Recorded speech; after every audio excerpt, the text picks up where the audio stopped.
আসসালামু আলাইকুম প্রিয় বন্ধুরা, বরাবরের মতো আবারও একটি নতুন ভিডিও নিয়ে হাজির হলাম আপনাদের মাঝে। তো আশা করি ভিডিওটি অনেক অনেক ভালো লাগবে এবং শেষ পর্যন্ত সবাই দেখতে থাকবেন। আজকের ভিডিওর মূল টপিক স্বামী স্ত্রীর ভালোবাসার মিষ্টি গল্প। তবে আমাদের চ্যানেলে প্রথম হয়ে থাকলে চ্যানেলটি সাবস্ক্রাইব করে পাশে থাকবেন। সারা রাত লেখালেখি করে শেষ রাতের দিকে ঘুমিয়ে সকালে ঘুম ভাঙতে চিৎকার চেঁচামেচি শুনতে দেরি হলো না, আর তাই বুঝতেও দেরি হলো না যে চেঁচামেচিটা কাকে নিয়ে। কাল তনু লবণ আনতে বলেছিল, ভুলে গিয়েছিল, আর সকালে উঠেই তনু রান্নাঘরে গিয়ে তাই শুরু করে দিয়েছে।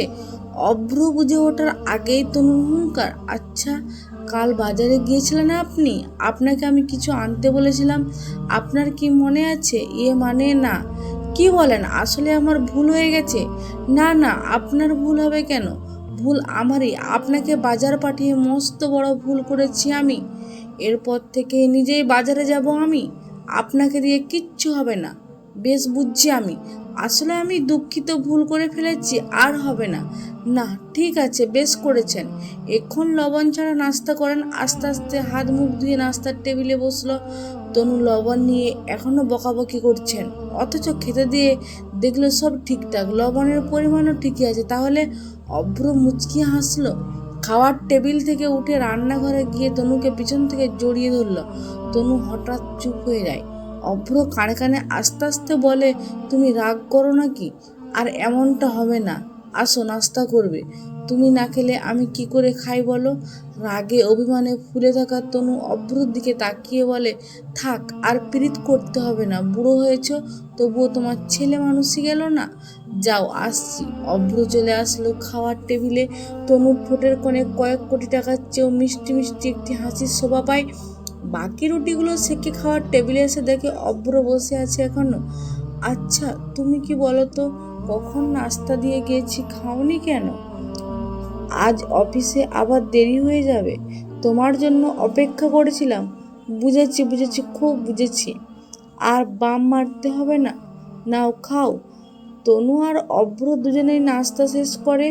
অভ্র নিছক ভদ্রলোক, একেবারেই মাটির মানুষ। তনুকে একটু শীঘ্রই বেশি ভালোবাসে। আর সকালের মতো প্রতিদিনই এমনটা হয়। তনু তুচ্ছ একটা বিষয় নিয়ে পুরো বাড়ি মাথায় তোলে, আর অভ্র চুপ করে দেখেন।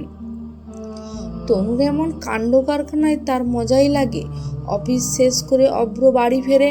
তনুকে দেখে অভ্র বুঝেছে আজও মেয়েটা কেঁদেছে, চোখ দুটো ফুলে আছে, কিছু বলে না। রাতে খাবারের পর নামাজ শেষে শোবার ঘরে এসে দেখে তনু চুপ করে বসে আছে। কি হয়েছে তনু?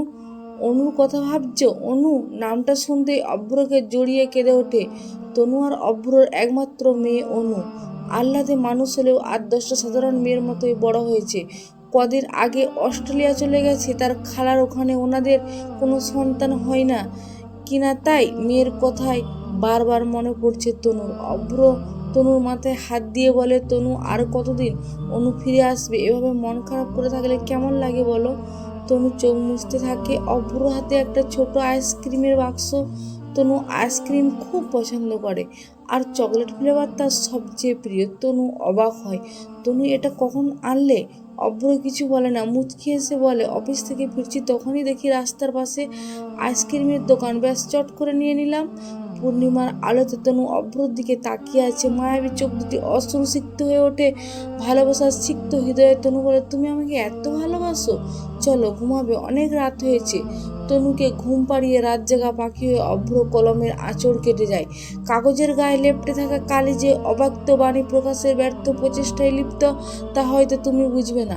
শুধুই আমার অন্তরের হৃদয় অতলের বার্তা পৌঁছে দিতে চাই তোমার কবিতায়। তোমার কবিতার পাতায় পাতায় যে বাণী লিখে যায়, তা হয়তো তুমি কখনো পড়বে না। তবু জেনে রেখো, সে শুধু তোমারই প্রশংসা। আমার কবিতা লেখার এ হাস্যকর চেষ্টা, যে কথাটি মর্ম বোঝার সাধ্য হয়তো তোমার নেই, তা হয়তো তোমার কাছে শুধুই হাস্যকর। তবু জেনে রেখো, কবিতাটি লেখা হয়েছে গভীর ভালোবাসায়। ভালোবাসি, বড্ড বেশি ভালোবাসি তোমাকে। তনু আর অভ্র দুজন দুজনকে যত না ভালোবাসেন, তার চেয়েও বেশি সম্মান করেন।